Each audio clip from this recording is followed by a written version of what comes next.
চলে এলাম রান্নাঘরে। প্রথমেই পালং শাকটা বসিয়ে দেবো। সবই কাটা ধোয়া আছে। প্রথমেই বড়িটা লাল করে ভেজে নেবো ওই তেলে, একটু নুন হলুদ দিয়ে বেগুনটাও ভেজে নেবো। আমি একটু বেগুন ভেজেই নিই, যে তরকারিতে দিই না কেন একটু বেগুন ভেজে নিই।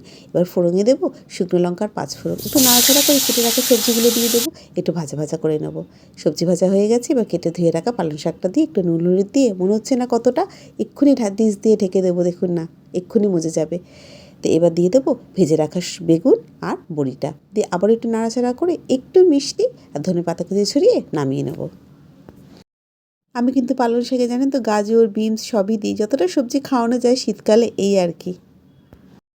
এবার করবো ফুলকপি আলুর তরকারি। তার জন্য কড়াই খানিকটা তেল দিলাম, তেলটা ভালো মতো গরম হয়ে গেছে, দিয়ে দিলাম একটু নুন, দিয়ে ফুলকপিগুলো দিয়ে একটু হলুদ দিয়ে ফুলকপিগুলো লাল করে ভেজে নেব। আমি না ফুলকপি আলুর তরকারিটা আজকে কিন্তু একটু শুকনো শুকনো করবো, বেশি ঝোল করবো না।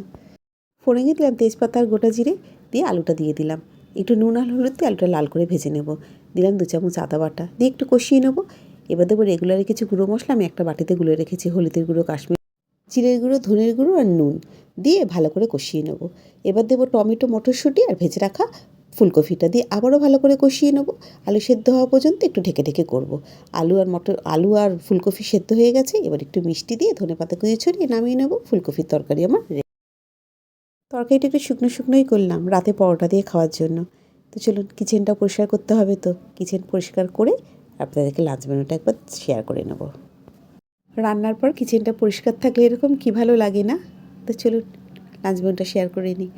এখানে আছে ভাত, এখানে একটু শশা কেটে নিয়েছি, আজকে আর টমেটো দিইনি। এখানে করছি পালং শাকের তরকারি আর ফুলকপি আলুর একদম শুকনো শুকনো রসা। এই হচ্ছে আমাদের আজকে লাঞ্চ মেনু। তোমরা কে কে খেলে কমেন্ট করে জানাতে ভুলো না।